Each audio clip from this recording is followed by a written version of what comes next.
хаашаа. Хамгийн залуучууд их тагцрах. Зогсошгүй гэж нэвтрүүлэг.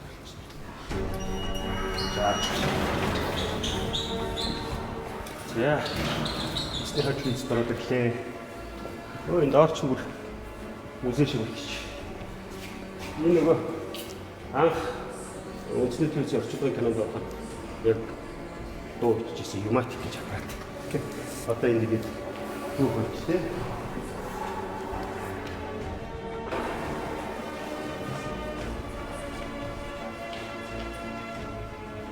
Ох. Зөндөр болчихжээ.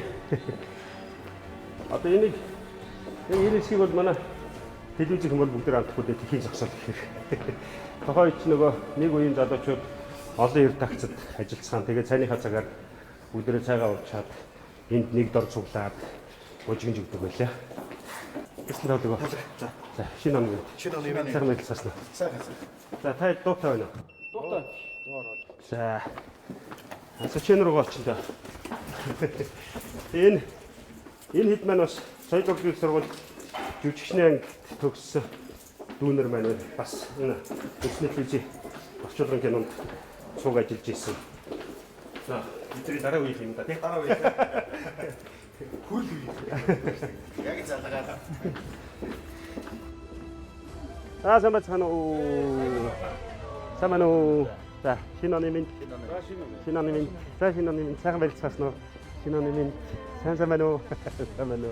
Үндэсний телевизийн үе таалгаар орж ирэхдээ дандаа гэртээ ирж байгаа юм шиг тийм дотны сэтгэл төрж идэг. Өнөөдрийн Ялалт гэдэг жүжигчнийг өдий зэрэгтэй байлгах хамгийн том хүчин зүйл нь бол яхахгүй орчуулгын кино. Тэр дундаа үндэсний телевизийн орчуулгын кино те кино редакцид ажиллаж исэн жүжигчд гэж би бол дотроо үргэлж бодож залбирч те эндээ бас талархаж явдаг л да.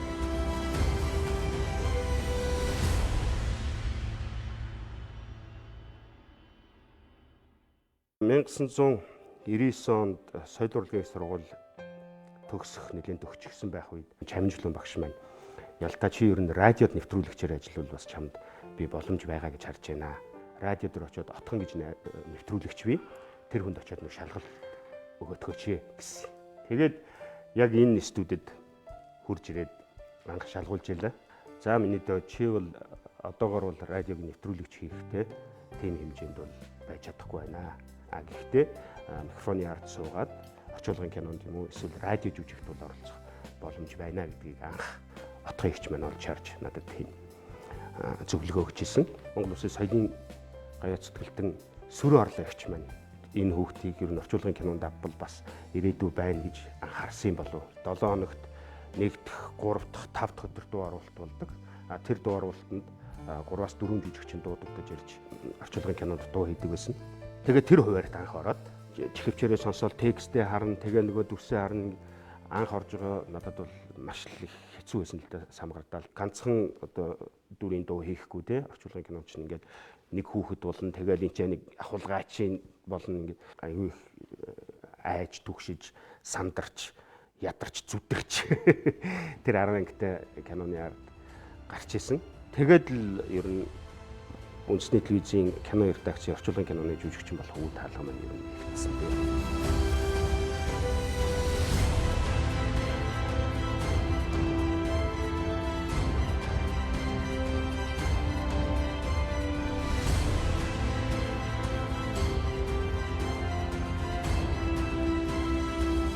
Энд өглөө болгон ирээл ингээл хувцас тайлж өлгөөл тэгэл цуглаад орчуулгын найруулагч маань өнөөдөр ийм кино орно, жүжигчдээ ийм дөрүүдийг хуваарлсан гэдээ хуваарлаад тэгэл дөрүүдээ аваад киноныхаа ерөнхий мэдээллийг орчуулгын найруулагчаас аваад тэгэл ер нь ажиллаа эхэлдэг байсан да. Хэлбэг сайхан ах маань хамгийн эрт ирч гисэн сууж идэг халуун савнуудаа халуун усаар дүүргэж гисэн бид нарыг хүлээж идэг байсан. Даартын жүжигчин Ардах, гавьяа жүжигчин Цэмбэлмаа, Эргүүбаатар, Дарамсрын тий. За тэгээд дунд үеийнхнээс Наранбаатар, Оюун, Баццэг гэдэг ийм гайхалтай жүжигчид миний дэргэд байсан учраас тэднээс суралцсан гэдэг бол бас хүн өөрийгөө дараагийн шатанд ахиулах хамгийн том боломж л байсан л да. Дэлхийн том жүжигчдийн тоглосон киног үз ингээд дуу хийн миний ур чадварын хувьд мэдээж би тэр жүжигчдээс дотно. Тэрний тоглолтыг те яг их хэлээрээ үзэгчдэд болж өгвөл 100%. За үгүй яа чи нэг 60-70% те хүргэх ийм шаардлага зайлшгүй тавигдана. Талхны үртэс байна штэ. Чи өөрөд ч гэсэн биш үү? Тэгснээс гарцаагүй.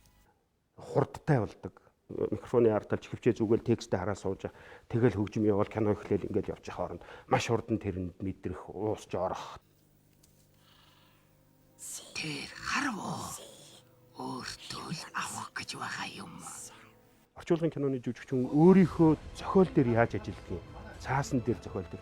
Өгүүлбэрээ хаана таагддаг юм? Энэ ямар дүрийн, энэ юу хэлэх гээд байгаа юм? Тэр болгоныг өөрийн гэсэн юм тэмдэглэгээтэй зэмлэмээ гэж байна те. Микрофоны ард очиод дуу хийхдээ үнэхээр те тэр нюанс өөрөглөлттэй тэр сэтгэлийн догтлол тэр болгоныг гэж хичээл гараад ирдэг. Иннээс ингээд суралцсан гэдэг бол хамгийн том завшаан л гэж би боддог. Шинэхэн нөгөө будган хангасан гэдэг шиг дөнгөж төгсж ирээд ялалт дунд үеийн энэ одоо нэртэй сүртэй болсон энэ жүжигчид маань уншиж эхлэхэд бид нар Америкийн одоо мундаг нэртэй том найруулагчдын бүтээлийг алдартай жүжигчдийн тоглосон бүтээлийг бид нэр орчуулж байжээ. Манай жүжигчид үнэхээр сайн ажиллаж исэн. Маш сайн мундаг чанартай орчуулагч нар байсны бас хамгийн том хүчин зүйл нь бол жүжигчин үнийг те орчуулгын киноны жүжигчин үнийг төлөвшүүлэх бас нэг хүчин зүйл. Ам барилтын те би жүжигчний тэр дуу хоолой, өнгө тоон, мэдрэмж те тэр бүхэн үнэхээр зохицолсон жүжигчний тоглолтыг 100% олно. Тэр жүжигчин уйлж байгаа бол дагаж уйлна те нусаа татж байгаа бол татна, тамшаалж байгаа бол тамшаална те зогсуулж байгаа бол зогсуулна. Бүх л юм хийн инээ таниад тэгээ дээрээс нь тоглолтын унгаахгүй тэгээ дээрээс нь их хэлээрээ гадны киноны гадны жүжигчний тоглолцсон амны товшилт хайрцагт тэ монгол үг текстээ тааруулж хийнэ гэдэг бол маш их ур чадвар.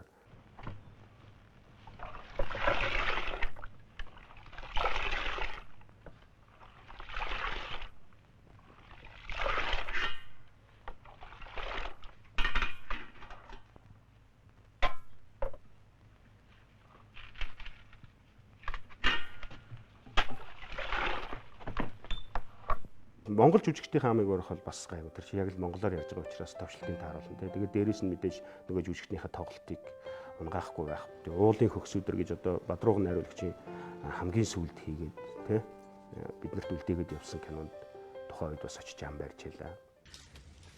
Соёлын мөнгөний талаар юу болж байгаа вэ? Уг нь засвараа дуусгаар нийгмээс өгдөг юм уу гэдэг. Угнч даргаа. Таач нийгмээс өсгөж нийгмээс сатгадаг бодлоготой дарга юм биз дээ. Бас алтан үеийнхэн гэдэг жүжигчдийн сүүлийн жүжигчдийн дэргэд зогсож үзчихлээ. Жишээ нь одоо Нямын сагнадгаа ирээд ам барьж яхад би дэргэд нь хараад зогсож илээ. Тэгэл гомсронгуй эднэр ингээл кинонд ирээд ам барьж байгааг бас хажуугаас нь харж илээ. Бас зэрэгцээд хажууд нь зогсож илээ. Зах цухаас нь ингээл хараал өнгөрсөнтэй тий. Дуу оруулсан тий. Дуу оруулсан Ялалт, Цэмбэлмаа, Баттүшиг, Энхбаяр, Нэргүүбаатар, Мөнхбаяр, Намсрайн. За тэгээд Монголын үндэсний телевиз 1900 хэдэн он гэж тий. Эсвэл 2000 он гэдэг нэрлүүлээд сонсно гэдэг бол гоё. Гэхдээ хамгийн сонин нь одоо ингээл оюугч, Цэмбэлмаа их ч одоо хэн байдгийг тий. Тэр хэдийнхээ ингээл дууг ингээд сонсохоор нэг гоё. Би хажуугаас нь таг сайн байна уу нэг өгүүлбэр. Яа, чихрүү зөв хийж шиг бодлоо. Тэгж санагддаг байсан. Юунд инээсэй? Найдад үнэхээр хинээч тоглох юм. Харин тийм. Таньцаа таатай байна. Намайг Одисей гэдэг. Таныг хэн гэдэг вэ? Энэ Наустика манай гоо үзэгчэнд бүсгүй. Ирчүүдийн ирлэг. Одисей чи эндээс хурдан явах хэрэгтэй. Алдаж онж, асгаж, цутгаж бас сурж мэдэж явсан бүх цаг хугацаа маань үндэсний телевизтэй холбоотой учраас яагаад ч би эндээс өөрийгөө явсан гэж боддгоо л дээ. Одоо жинхэнэ нөхрөлж явсан. Одоо ингээл камерын ард ингээд зогсож байгаа найзууд маань, дүүнер маань ингээд байж ин тэ. Энэ болгон чинь ингээд одоо сэтгэл дотор ойр. Би бол үндэсний телевизээс гараа явсан гэж өөрийгөө ойлгодог. Үндэсний телевиз над руу ямар нэгэн байдлаар ярихад би өөртөө татгалзах чаддаг. Юу ч байсан аав дуудаж байгаа юм шиг санагдал тий ээж дуудаж байгаа юм шиг санагдал ингээл ирдэг. Тийм л урамтай ажил тий. Энэ студид чинь л яг анх уран бүтээлч болж төлөвшөх тэр замдаа анхныхаа зэмлэлийг, анхныхаа магтаалыг тий анхныхаа бас цалин, анхныхаа шагналыг хүрчээсэн газар бол яалтчих одоо энэ ясаж чинь энд ингээ суугаад яриа өгч ийн гэдэг бол надад бол арай хатсан юм шиг санагдчихээн л байна. Тэгээд цаг хугацаа ч хурдан юм дээ. Анхны хүн маань Баяр гэж хөвөө.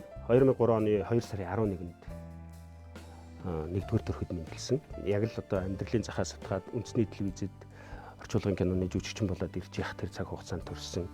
Энэ телевизтэй энэ хамт олонтой бас салшгүй холбоотой. Энд хуурайлуулаад тий тэнд угжаа халаалгаал, сүүгээ угаал, туудахгүй сургуулаа төгснө. Аав ээж хоёрынхоо мэрэгжлийг өвлөнө гэдэг нэг хэсэг кино минут тоглоал ингээл тий. Тэгээ хүүгээ би бас нэг клипэнд оруулчих тий. Тэгэл бас нэг кино шинэ зурганд оруулчих. За зарим найзууд маань ч гэсэн хөөе ялтаа чи баярыг аваад ирээ. Баярыг яг энд тоглуулчих энэ төр гэд дахиад дуудаж авчираад киноны зураг мөргөнд оруулж ирсэн тийм тохиолдолд ч би хүүхдүүдтэй ямар сонголт хийх үү? Хийсэн сонголтын үндтгэд харин тэрний хүүхдүүдийнхээ хүсэж мөрөөдөж байгаа юмыг тий гүйцэлдүүлэхийн төлөө биелүүлэхийн төлөө чадах чинь нэгэрэл зүтгэндээ л гэж боддог шүү дээ.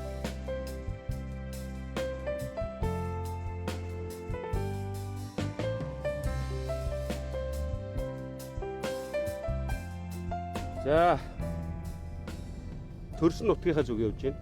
Намайг төрөгч нь Улаанбаатар хотын Налах район гэж нэрлэгддэг байсан. Одоо бол Улаанбаатар хотын Налах дүүрэг. Ер нь бол уурхай дагсан л тосгоно л доо. 9-р анги 10-р анги биднэрт байхдаа бид нар чинь 93 он ил үе байхдаа ер нь яг картын барааны ил үедээ нөгөө картын талх авдаг. Тэгээд ам бүлийнхээ тоогоор талхны энтер ноорон тавьдаг шүү дээ. Манайх чинь 5 хүүхэдтэй аав ээж ярьдаг ингээд нийлээд 7 ам бүлтэй. Тэгээд 7 ам бүл чи 2 талх авна. Талханд оочрлно гэдэг чинь алаан байхгүй юу? Нар их чинь нөгөө талханд оочрлол пижигнэлтэл ингээл дайрна. Дунд нь гавчуулагдаад хөл газар хүрэхгүй. Тийм уртлангууныхаа цаад ирэмгнээс нэг гараараа барьчих. За тэр гарыг тавих юм бол нөгөө шахагдаад бүртрээд гараа явчих шүү дээ оочроос. Тэр гараа тавьж болохгүй. Хөл газар хүрэхгүй хоёр хүний дунд тавьчуулагдаад явсаар байгаад худалдагчдэр очино. Картаас арван мөнгөөс арван хоёр талхаа тэрвэрнэ. За тэгээд хоёр талхаа карттайгаа бариад тэр оочр дундаас амжилттай гарна гэдэг бол бас асуудал. Алдах юм бол пүг гэж талхаж үсрээ явуудаг шүү дээ. Бөөрнлийн ятар талхаж. Тэгээд ямар ч байсан гарна. За гарч ирлээ талхныхаа буланг хугаллаа, дотор талаас нь авлаа. Нөгөө ихчийн бицснийг арилгана шүү дээ. Талхныхаа дотор талын голоор найздаа хоёр талхаа бариулаад, картаа бариад, мөнгө бариад дахиад дайрна. Ингээ амжилттай бол дөрөв талхаа унна. Амжилтгүй бол тэгэл хоёр талхтайгаа харна. Тэгэл тэр чинь нөгөө бүх юм чи хэмжээтэй шүү дээ. 7 ам бүлтэй нэг өрхөд молко нэг ширхэгч гэдэг юм уу тэгэл махт хэдэн хэл гээл. Таазгүй бол яс голдуухан мах авчна. Азтай байвал жоохон мах голдуухан тий яс авчна. Тийм л үеийг бас туулж өнгөрөөж ялла да. Надахын нарийн бовны одоо хүнсний үйлдвэр гэж байлаа. Тэр их гоё амттай тийм өнгөт мөөхий гавриш гэдэг боов хийдэг. Нэг шууданд нэг 16 хэл байдаг л үү дээ. Тэгээ хоёр шуудаг хооронд нь холбоод Налахын хүнсний үйлдвэрээс аваад энэ Улаанбаатар хотын одоо 3-4 дугаар хороол тэр ахын үйлчлэгээний ордон дүүхээ эдгээр чинь дандаа ийм хувийн жижиг хүнсний лангуунуудтай ер нь голдуул ихчнэр байна л да. Ихчнэр тавьж өгөөд тэгээд дундаас нэг эдгүүрний ашиг унгана. Тухайн үед чинь одоо хятад шахаа их модонд орж илаа шүү дээ. 3 ямаатай шахаа, будаатай ултай шахаа гэл. Социализмын үед чинь нөгөө түүхийд цуглуулна гээл ерхэг согоовранд явна, ерхэг согоовр хайжлна, хаягдл яс цуглуулна, техникийн тос гэдэл одоо тий тос цуглуулна. Налахын уурхад очиж нүүрс үүрээд нүүрс зөөгөл нүүрс малтаал. Тэгээ одоо бодоход чокол ээж аавда хувь нэмэр бол чокол зүтгэжсэн юм байна л гэж бодогдож байна. Тэгээ 10 дугаар ингээ төгсчөөд зуныхаа амралтаар яг нөгөө төгссөн ангийнхантайгаа нийлээл наашаа цаашаа ингээл ээж маань л хөөе чи ямар сургууль конкурст гэдэг байна л та. Соёлын сургуулийн жүжигчний ангид конкурс найл гэдээ яваад бэлдэж байгаа юм юу ч байхгүй. Нэг өдөр гэртээ ороод сонины тасархай байж санамсаргүй сонины тасархай аваад ингээ харсан чинь сонины тасархай соёлын урлагийн их сургууль 6 сарын тэднээс тэдний хооронд бүртгээд тэднээс тэдний хооронд конкурс авна. Тэгээ сонныхоо тасархайг харсан чинь бүртгэл нь өнөөдөр дуусчихдаг шүү дээ. Явъя гэсэн чигээд ээжд нь чамайг хот руу явуулаад конкурс төлөх замын зардал байхгүй. Тэгээ яах юм гэж байжсэн чинь аав цайнд ороод ирдэг байхгүй. Тэгэл гараа явц. Гарч явж яснаа төд бодлого уцаж орж ирэл ээжтэй уулзчаал тэгэл яваад өглөө. Маа замын зардал. Маань хүнээс л мөнгө зээлж ирсэн юм шиг. Тэгээд нөгөөдгийг аваад дахиж хурж ирэл налахын автобус чинь яг талбай уртал зогсдог байсан. Соёлын урлагийн их сургуулийн хайгаад олддог бай. Тэгэл нэг хүнээс асуулаа. Тэгээ яваад очсон чинь бүр яг бүртгэл нь баг дуусчихна. Найдан дөрж найруулагч, сугар багш, за тэгээд хөгжмийн багш, бүжгийн багш гэдэг нэг хэдэн хүмүүс конкурсанд суучлаа. Нэгдүгээр шатанд ороод багшийг хараад тэр цагаан толгойтой хүн яасан сүрдмэр хүн бэ гэж бодож илаа. Найдаа багш чинь тэгээ нэг сахалтай юм хавртай тий. Ийм болгоом хэвчээ. Найдаа багш чинь ингэ суу штт. Тэгэл нэг тийм амар хүмүүсийн дундаарч ирж их шалгалтай гэж юугаар ч конкурс өгөх мэдэхгүй очиж байгаа шүү дээ. Нэгдүгээр шатандаа ороод дуул харин дуул. За шүлгэж уншлаа. За бүжиглэх харин бүжиглэлээ. Тэгээд нэгдүгээр шатандаа тэнцвүүхтэй так гэдгсэн чинь би ч бас нэлээд дээгүүр мээгүүрч ихсэн байна. Хоёрдугаар дүр гэсэн чинь ингээл анхаарал, сонсгол, монсгол те ритм зохиулаад ингээд за тэд нар ингээд өгчлээ. Гуравдугаар шат нь болохоор нөгөө монолог те ёх дүлгэр тэр гэсэн юмнууд яж байгаа хгүй нэлээд тийм хүндэр чинь. Түр дуусан гутлаа 3 дугаар шат шууд үргэлжлэнэ гэдэг юм. Гайхал ингээл байжсэн чинь ингээл харсан чинь яг танил бор ингээл цов намрыг ингээл харсан чинь ээж мань хүрээд ирлээ. Тэгээ ээжийг харж нулимс гарах. Ганц намаг хүн тэнд ирж байгаа байхгүй. Соёлын урлагийн сургуулийн үүдэн дээр ганц пижак костюмт 10 дугаар ангийнхаа хонхны баяраар авч өмссөн ганц пижак костюм. Танд хүн ч байхгүй. Манай соёлын урлагийн сургуулийн уртал Горкийн нэрмжт намын сан гэж байсан. Одоо байхгүй болсон. Тэгсэн чинь ээж минь тийшээ явлаа. Тэгээ ээж минь паспортаа барьцаанд нь тавиад Монгол ардын үлгэрүүд гэдэг ном аваад ирлээ. Ээж минь ойлгохдоо ёх дүлгэр гэдэг нь амтны тухай үлгэргээд ойлгочих. Тэ? Монгол ардын үлгэр дандаа амттай Монгол ардын үлгэр гэсэн ном аваад ирлээ. Тэгээ нэг жүжигчин зохиолууд аваад ирлээ. Би их хурдан юм цээжилчдэг хүүхдээс байхгүй. Эргүүлэл ингэсэн чинь жаргалыг хүссэн мөнхөө гэдэг жүжигчин мөнхөөгийн монолог гэдэг бүр тэр чинь яг ингээд монолог гэж бичээд ингээд тэ. Яг нэг монологыг харлаа. Эхнээс нь цээжилж. Энэ талдаа Монгол ардын үлгэр гэдэг ном. Хоёр ном ингээд зэрэг цээжлэх нь шүү дээ. Хурдан цээжилдэхэд арай л бас. Ашгүй яг миний урд талаар ариун жил аваач гарч ирэл. За өнөөдөр ингээд зогслоо. Маргааш өглөө 9 цагаас үргэлжлүүлнэ гэдгийг. Бурхан л намайг харсан байна. Энэ өгöd энэ соёлын урлагийн сургуульд орох ёстой гэдэг тийм ёстой тийм хувь тавилан л байх. Нөгөө хоёр намаа барайл хаас амгаланд нэг их чихээ найзанд байж очиж байгаа байхгүй. Тэнд очиод шүнжэнгөө нөгөөдгийг уншаал цээжлээ. Өглөө нь соёлын урлагийн сургууль дээр явал хамгийн дөрөнд орох хөвгт шүү дээ. Яваад очлоо. Хадгаа мартацсан. Өгөөл бижиг хүүхдүүд чинь тэг чинь тэнцээ ингээл монологондоо зориулсан дээл хувцастай ингээл палааж. Монологоо уншлаа. Зөвхөн бижигийнхээ гармаа хүч байгаа юм шиг ингээл хадаг барьж байгаа юм шиг. Энэ нөгөө биз бритмэд нэг би байхгүй мөртлөө байгаа юм шиг. Тэгэл тэр мэрэм ингээл таалагддаг юм уу багш нарт. За ёх дүлгэрээ уншаах. Ёх дүлгэрээ уншлаа. Ярьчихсан чинь сонгох шиг гэсэн. За бол. Наадах чи ёх дүлгэр биш. Наад чинь амтны тухай үлгэр байна шүү дээ минийхөө. Тэгсэн чинь найдан дөрж огшил. Ингээд соцсон. За хамгийн сүүлд ямар армаа уншсан гэлтэй гэж. Тэгэхээр нартай бороо гэлтгсэн чинь. Хэний зохиолын гэлтгсэн чинь би сойжил сүрэн гэлтгсэн. За битгий худлаа яриад. Нартай бороо сойжил сүрэн бичнэ гэж байдаг. Нартай бороо гэдэг армаа чинь маами армаа л гэлтгэж. Би яг өөрөө уншсан тий. Найдаа өгш өөрөө уншсан ч юм уу те. Үгүй. Сойжил сүрэнгийн зохиол. Бараг л тайзан тэгээ уурлаа. За ингээ унчлаа. Ёх дүлгэр дээр амтны тухай үлгэр ярьцсан. Нартай бороодаг араманд улаан цамд дүрс гэж те. Гараад ирсэн чи ээж яасан л гэж.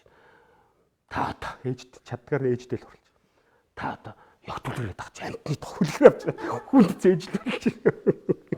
Очоод 2 уушур идчихэл. Урд шинрээс унтаагүй юм чинь. Ээж нэг бургасны сүдэр цуваад өсч гал зам нэг энэ дэр жоох унтаад тахлаа. Гинтээ хөө. Ялтаа минийх бол. Өш тэнд чинь дугаар хэдүүлээ. Би чинь хувийн дугаар нь 124 байлууд. 124 дугаартай илсэгч 2 цаг гэхэд ирэхгүй бол хас улсны мэдэгдийг бичсэн байна. Хүүшээ хараа дараа хөвөл хийсэн чинь яг үнэхээр тэгээ биччихэж хаалга ингээд онгоход ерөөсөө ингээд хамар шүрхээр ингээд зогссон. Дан 2 цаг боллоо. Хаалгангууд баг ариун жил өгөхтэй нүрээ тулсан баг. Би нөгөө 124 хэлтэлтэй. Чи хайчдаг хөөхтэй. 3 дугаар шатанд тэнцсэн хөөхтүүдгээд хувийн дугаарыг зөндөө дуудсан. Байдаг. Их чи харин би хуушур ичээд бургасны yorолт унтчихсан. За одоо ингээд орно. Жагс зогсож байгаа. Хамгийн түрүүнд соёлын сургууль руу тэгээ нэг 24 тавуулаа. Яваад орлоо. Одоо Монголын үндэсний телевизийн нэвтрүүлэгч соёлын гавьцтгэлтэн Бямц цогт тий Бямц цогт ах маань интервью авсан. Үндэсний телевизийн нэвтрүүлэгч Гантгмаа гэж маань яаж явах цогцсон. Дандаа зургатаар хардаг хүмүүс. Ангат. Гантгмаа гэж надад яасан юм ээ гэж миний дөө. За. Тэгэл соёлын сургуулийн оюутан болоо тэмцлээ. Миний багш бол Монгол улсын урлагийн гавьцтгэлтэн Совёгийн сугар гэж хүн. Багш маань өөрийн онол байдаг л да алтан дундаж гэж. Яг тэр болгоныг бүх хэмжээг нь тааруулах хэрэгтэй тий. Тим мэдрэмжтэй, тим ухаантай байх хэрэгтэй гэдэг юмыг бид нар зааж сургасан л та. Яг намайг сурсан 4 жил миний сургалтын төлбөрийг улс төлөөд яг намайг төгссөний дараа жилээс 50% статус авчих.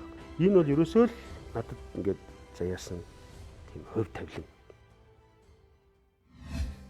За ингээд хөөхд байхад яг л дээшээ доошоо гүйж өссөн. Энэ бариул нь модон бүр яг хэвээрээ биш. Сайн байна уу? Үнсэл хийжээс явж байгаа. За. Сайн байна уу? Сайн байна уу? Сайхан үлдэж гинүү та? Сайн байна уу? Сайн байна уу? Би яг л миний хүүхднээс өнгөрсөн л байрлалаа. Энэ ханы шкаф яг л хэвэр. Энд аавын маань ингээд нэг тийм нандин юмнууд байдаг. Тэгээ одоо энэ обоо мобот болч манайх шинэ обоо байх нөгөө нэг юм окорт ч гэсэн. Тэ. Тэгээ нэг ихчтэйгээ дунд ихчтэйгээ аавтайгаа би тэд нэг засвар хийжсэн бүр ингээд санаанд их тод юм. Энийг окорт бол. Цонхоо онгорхоор гिचсэн. Энд чи одоо ингээд юу рүүгээ налахын нөгөө нэг дуунаас хурдан онгоцсон нэстэг байсан шүү дээ. Тэрлүү харцсан. Тэгээ хүүхэд байхад зурагт маань цонхны хажууд байж байдаг. Стадион дээгүүр нөгөө 5 онгоц наадмаар нэг нэстэг байлаа. Тэгэхэд ийшээ энэ цонхныхаа давцсан дээр хараад зогсож байна. 5 онгоц гэж ниснэ. Тэгэхээр ингэж гүүгээл зурагтан дээр ингэж харангууд яг наадмын талбай дээр гэх нэг 5 онгоц нисч орж ирдэг. Тийм байлаа шүү дээ. Энэ яг хуучны тосгор. Одоо энд чинь өстө зогсож байгаа жинхэнэ аяг шаазангаа угаагаал хурдхан гарч тоглохгүй нэг аяг маяга жоохон дутуу угаана. Тэнгүүд нөгөө манай дунд их чимэгч хурж ирж шалгаад ингэж угаахгүй. Тэгээд аяг маягыг бол янзын угаас сурсан шүү дээ. Дунд их чихээ буйнаа. За баярлалаа. За аз жаргал хүсье. Баярлалаа. 2 дугаар орцны 26 тат.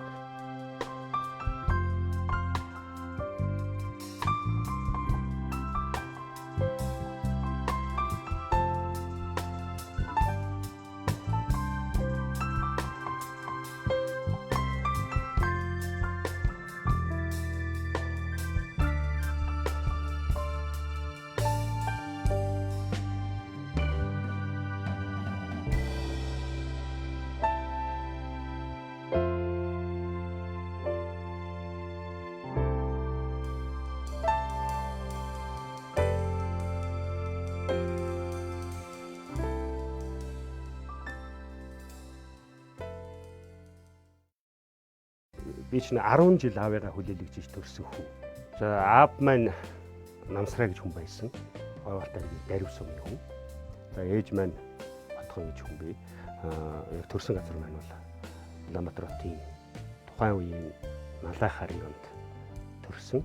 Бүхэл хүүхэд нас одоо 10 жилийн бүхэл дурсамжтай үе тэр бол манай налахт бол өнгөрсөн. Би дээрээ 3 эгчтэй.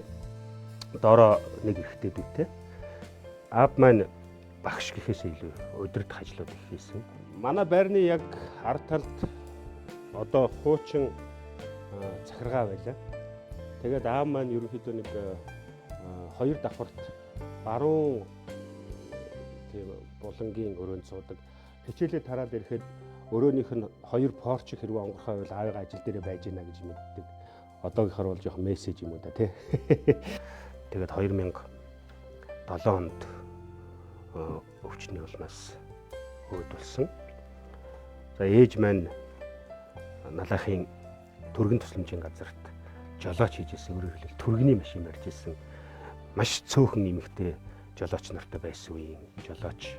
Хаа ямар ч үсэн ээжтэй яваад очиход байгаа бол оноо бариад л гүдэг. Эгэлж ирэн л Монгол ээж. Үхэж байгаа, амь өргөдөж байгаа юм тоглоход жоохон дургу. Тэр чинь жоохон тийм байдаг юм аа л гэдэл цаг уучихсан л сууж яддаг шүү дээ. Гэтэ миний хувьд бол зүгээр хамгийн гайхамшигтай, хамгийн дулаан те хамгийн сайхан орчин маань ээжтэй очихл байдаг.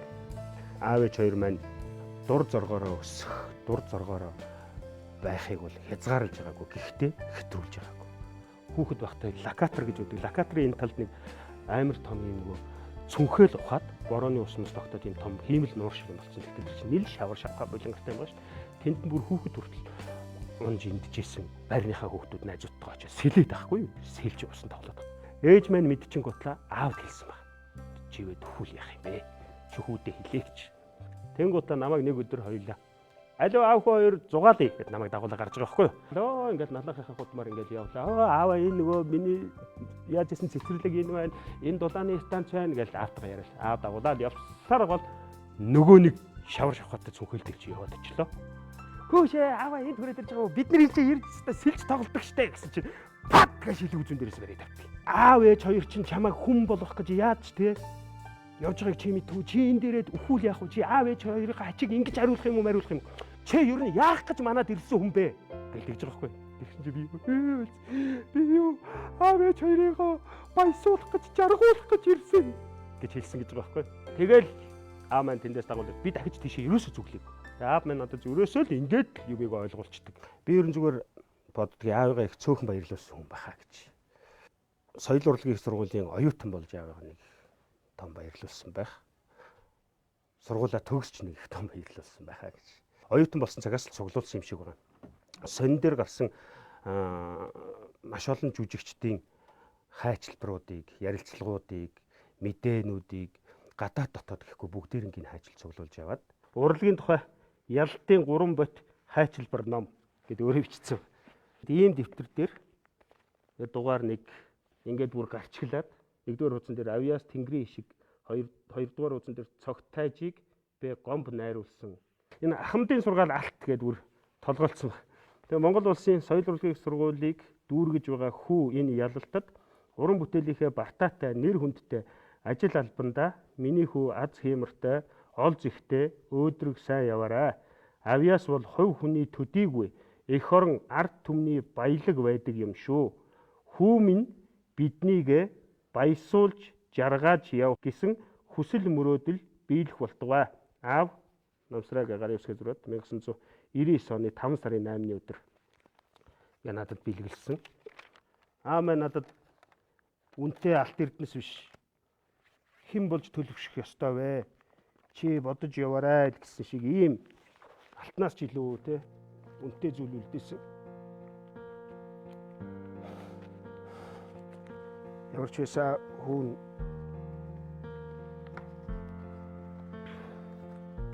загсууг нь мартаагүй яа.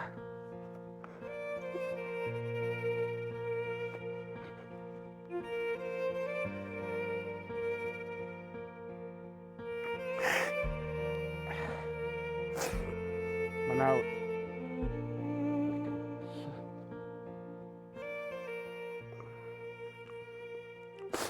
хоёр нүртэй ялтууж хүндэх дургүй юм байсан. Би яг тийм. Аавынхаа бичгийг харсан ч л болчлаа.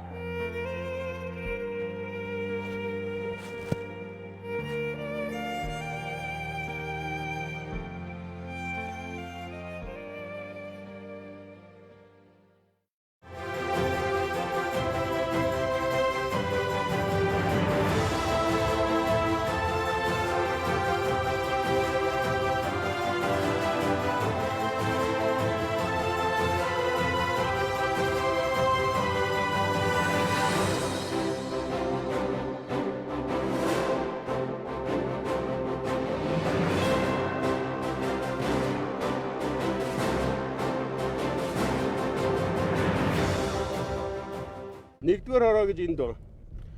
Кино театртай байлаа нэгдүгээр хороо. Ээж маань хичээлээс маань чөлөө аваад халуун савтаа цаймаа бэлтчихсэн. Манай дүү хоёрыг авч яваад мандгац заатны бүх ангийг ингээд ар араас нь зүйлж ирсэн. Тэр маань ч гэсэн ер нь бол энэ кинонд дуртай болох, киноны жүжигчин болъё гэж сэтэл төрөх ер нь анхны зүйлж байсан байж магадгүй. Би бол зүгээр өөрийнхөө ажлыг бол бас их том математикч байх хэрэгтэй гэж боддог. Тоо бодохын нэрвшилтэй. Нэгдүгээр сцен дээр би тэгж тоглосон бол хоёрдугаар сцен дээр энэ дээр жоох ингэж чангадах хэрэгтэй юм байна. Энэ дээр би бүр ингэх хэрэгтэй юм байна. Тэгээд үг хэлэхгүй байгаа сценүүд дээр жүжигчин хүний тий яг өөрийгөө одоо нөгөө ройлоо бас тодорхойлж явах тийм орон зай гэж би боддог л доо. Сул зүгээр ерөөс зогсчихгүй. Тэнд харин энэ яах гэж. Тэр яг энэ хоёр дэвжин тэгэхээр би хэрэгтэй юм байна, тэгстэй юм байна ч гэдэг юм уу те. Өөрийнхөө нөгөө жүжиг дүрийн тоглох шуумыг л байнга тоглож явах хэрэгтэй л гэж байна. Сайн жүжигчин гэдгийг болвол үзсэн киноноосоо найруулагчдын, кино судлаачдын үнэлж байгаагаар яалтчгүй гэж би хүлээн зөвшөөрнө.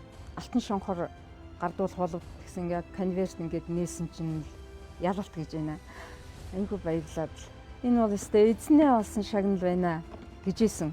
Тэгээ анхны кино гэх юм бол бүрийн хэмжээний кинонд гол дүр авч ажилласан гэх юм бол толб гэж кино. Совдын Батулга гэж залуугийн киноных нь бол халзан тулгаа гэдэг тийм ээ. Тулгаа маань миний энэ сөрийг болохоор их баатарлаг оруулж авсан сөрөг гэж бодсон юм шиг байлээ л дээ. Битсэн цохол нь. Яг үн жанртай энэ баг багтал дүүдээ майжуулсан сөрөг юм байл. Тэр толб гэж киноны гол дүр хасар гэж залуу. Зураач тэгээд нэлээд тийм өөр ингэсэн ертөнцтэй омглон тийм залуугийн зодтолтой хоол ингээл цус мус нэртэй тийм байхгүй. Биш цус байхгүй яах вэ? За одоохоо яваад ирээ гэж ундааны сав аваад явсан. Дэнжимийн гороод малын цус аваад ирж байгаа. Хоньны цус. Тэр шиг ингээл амдаа болгож байгаа цохол аг цус муснаа ажил зурганд орно шүү дээ. Маргааш өргөлжлөх болсон нөгөө ундааны мерцептер савтаа цусаа бүглөөд цонхон дээр тавьчих. Тэр чинь 100 шүү дээ. Чинь маргааш зурганд ирэхэд өмхөрцөн байна үдээ. Тэгээ за найруулагч за зураг авъя гэж бүх юм бэлэн бодвол за зураг авъя гэсэн чинь нүүр бодогч ийгч юм байна. Царай нэч болцсон. Нэрлээ. Яасан бэ гэсэн. Өмхөрцөн. Нөгөөдгөө балгаж яхаа л. Тэгэл зураг өргөжлүүлээл тэгэл дуус тэр зураг. Одоо отоход бас дотор ухарч штэ. Би бол Загдын Батулд гэж тий биг лайны болдог бол бас намайг нэлээд ойлгодог найруулагч нэг болов гэж хувьдаа боддог. Энэ дээр нэг жоохон тий театралны маягийн тоглол их зүгээр шүү. Энэ дээр бол яг кино маягийн тий энгийн нэг драм чиглэлээр тоглол зүгээр шүү гэдэг чиглэлийн өгдөг болохоос намайг яг тэрэн дээр тэг энэ дээр инг гэдэг нь найруулагч. Бурхан өршөө гэж кинон дээр болдоо бүтэн хуудас цааснаад өгөл за чиний текст чамд хэдэн минут хэрэгтэй вэ? 2-3 хоногийн өмнө тэр зохиолыг өгөөгүй яг зургийн талбай дээр үл. Тэгээ тэр болдоо өөрөө намайг нөгөө маш хурдан юмыг те цээжинтэй суулгаж чаддаг тэр онцлогийн маань ч гэсэн мэдж байгаа учраас ялалтаа ингэж ажиллавал ялалтаас бас сони юм гарна гэдгийг мэдэрсэн байх гэж би хувьдаа бод. Суулгаад мотор хэл явсан. Яг таамар шиг олон огт хүүд эхэлж ирээ. Энгийн номхон артууд харчлын сайхныг амтлах нь байдаг ба чихээрэж сонсож чадлагүй нүдэн стандарт таамар мэдхүү. Долоон бурхан харавдггүй кино бол миний бас уран бүтээлийн жагсаалтанд бас нэлээд том байр суурь эзэлдэг юм кино. Яг тэр үед чинь би нөгөө Чоны алтан шагаа гэдэг нэг телевизийн олон ангитай кинонд бас тоглож ирсэн. За чи энэ Чоны алтан шагааныхаа зургийг хизээ завсарлах уу гэдэг. Одоо нэг 7 хоногийн дараа гэхэд миний зургийг завсарлана гэдгсэн чи. За тэгвэл бид нэр чамайг 7 хоногийн дараа авъя. Тэгээд би 7 хоногт энд их ажиллаа зохицуулчаад явахтаа бэлтчихэд хүлээгээд байсан чи сураг байдгүй. 2 дугаар найруулагч 5 баяр гэж залуу ажиллаж байсан. 5 баяр руу уцтаад юу болвоо гэсэн чинь ялтаа бид нэр ингээд чамайг тэнд кинота байгаа учраас кино групп энд хуралдаад өөр жүжигчин авч тоглуулахар болоод ингээд бид нэр зураг эхэлцээ өөр жүжигчин тоглож байгаа гэдэг. Хэд хоногийн дараа эргээд л ерөнхий найруулагч продюсер хоёр минут руу яриад за чи ирэхээс шаргагүй байна ялтаа одоо ингээд бид нэр ийм алдаа гаргачлаа. Жүжигчин ер нь өөрийгөө нэг юмд бэлтжээд хүлээж явах тэгээд тэр нь бүтлгүүдэд бас их эмоц гардаг юм билээ. Надаас бол бас эмоц гарсан л та. Тэгээд дуудагдж очиод тэр дүр дээр ажилласан та. Урч юм да. Сүгч анжны тушаалаар мэдээ хүргэх гэж байна.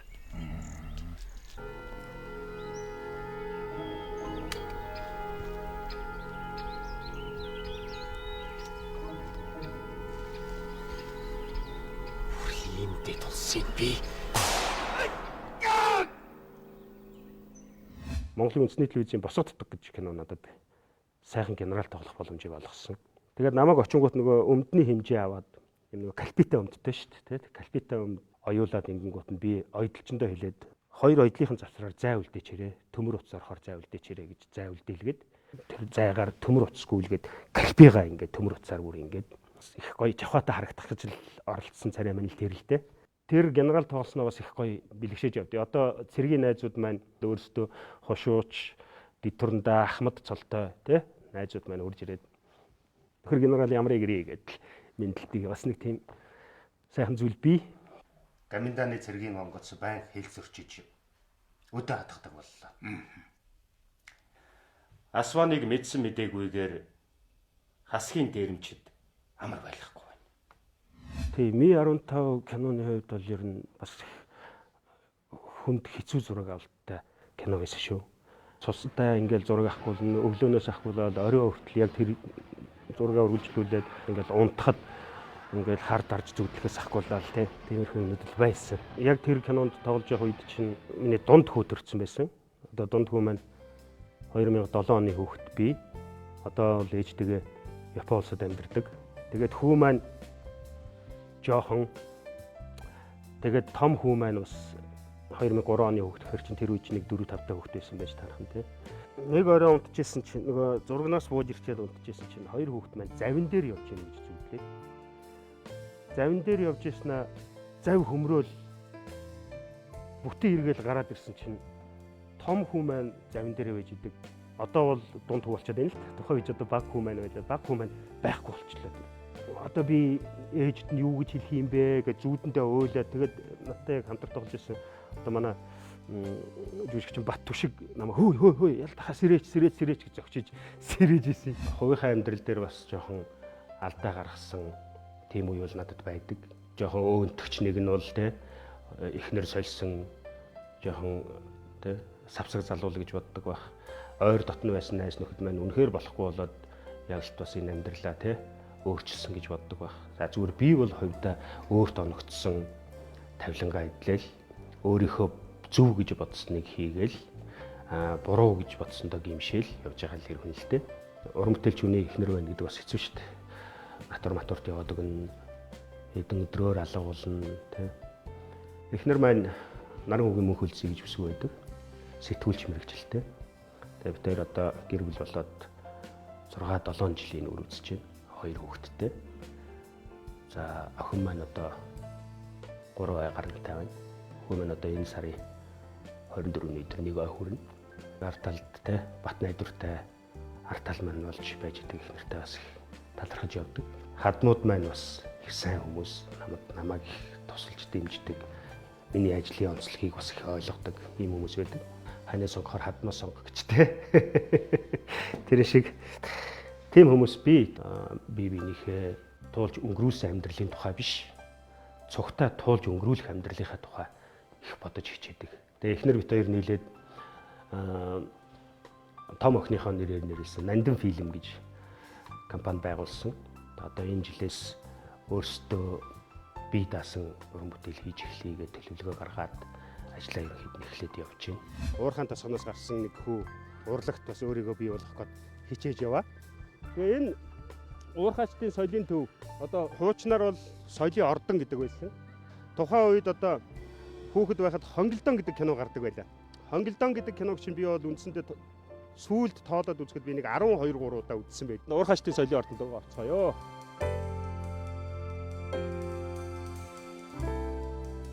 Эмэгсэн чинь 98 онд анх удаа би утгын шимэг богино өгүүлгийн наадамд оролцож исэн. Соёл урлагийн их сургуулийн 4-р дамжааны оюутан Ялалт.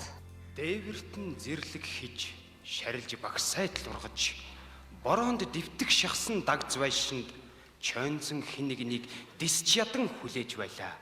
Тэгээ ер нь утгын чимэг наадамд бол би нэг 5-6 удаа оролцсон байдаг юм аа.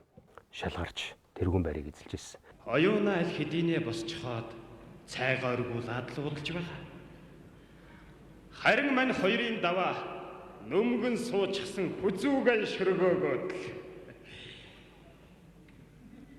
амсран цороод уруулуурчмаар болсон мөнгөн аяга яг тэмээ шиг л сорж суугаа.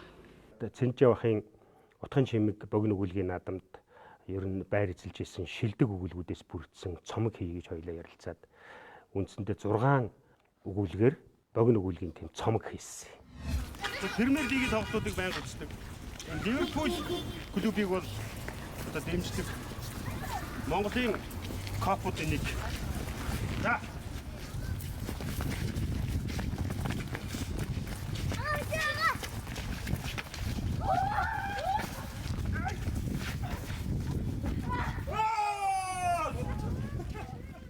Бич хөлөн мөхтөх сонирхолтой. 7 оноос хойш одоо ерөөсөө тасралтгүй 13 жил өвөл зун хавар намар огт ялгахгүйгээр бямб гариг болгон очиж тоглодог. Амьдралын туршид ерөөсөө тунж үлдсэн гэвэл нэг хэдэн найзууд бий л дээ. Батмөх, Гантулга, Саранбат, Ялалт гэдэг 4 бэрх шиг найзууд гэж ярьдаг. Харан хамтлагийн дэггүйхэн үерхсэн 4 найз ангийн андууд гэж нэг дууг бид дөрөвт зориулаад хийсэн дуу шиг санагддаг байсан. Бид дөрөв бас л хоорондоо яг яриад бид дөрөв яг л энэ дэггүй үерхсэн те. Одоо энэ найзууд одоо ч гэсэн ингээл завгүй ирчүүд. Тэгээ би хамгийн гол нь нөгөө байхгүйгийн зовлон гэх мэднэ. Ганцаардахын те зовлон гэх мэднэ. Хүчгүйдэхийн зовлон гэх мэддэг учраас бусдад бас даа ялангуяа уран бүтээлч дүүнэртэй бас чадлынхаа хэмжээгээр тусалж байгаа юм сонирхолтой. Залуу уран бүтээлчдийн хэд хэдэн кинонд бас үн төлбөрөөр авалгүйгээр ер нь тоглож ирсэн. Тэгээ энэ бол бас л ардаас гарч ирж байгаа дүүнэртэй тусдын болчих юмсан те. Өөрийнхөө бас мэддэг чаддаг юмыг хуваалцчих юмсан л гэж бодож байгаа хувь ялтын л үзэл бодлоо л доо. Хамгийн сүүлд бол одоо би Сэрүү хасын нууц гэдэг жүжигчд тоглосон. Тэгээс тоглохыг хүсэж ирсэн дүр мөн жиганы дүр байсан. Дүр хуваарьс нь одоо тэр гү ямон гэж ядуу сурвалжгүй. Тэгтээ нөгөө Баяа али охинд дурлсан тийм залуугийн дүр оногдсон. Ээж, охин бид гуравтайгаа хамт амьдраач штэ.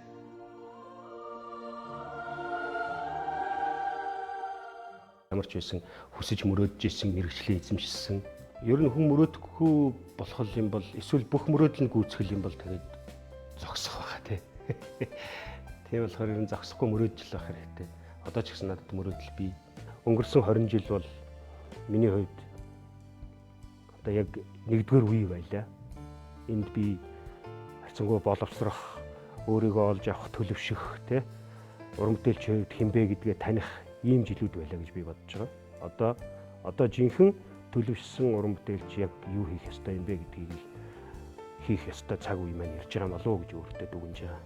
Залуу одоо яг миний үеийн 4-5 жүжигчин нийлээд нэг жүжиг хийхээр ярилцаад бид нэр ажилдаа ороод явж байна. Яг жилийн өмнө Улсын драмын эрдмийн театраас манай театрт ирж ажиллаач гэсэн аль биесны урилга авсан. Бас нэг жүжигчин хүний мөрөөдөл байна да. Дотоод гадаадын сайхан сонгодог жүжигүүдэд театрын тайзан дээр гарах хүсэл мөрөөдөл маань бий. Өнгөрсөн цаг хугацаа маань бие даасан мэрэгжлийн уран бүтээлч болж төлөвшөх цаг хугацаа байлаа.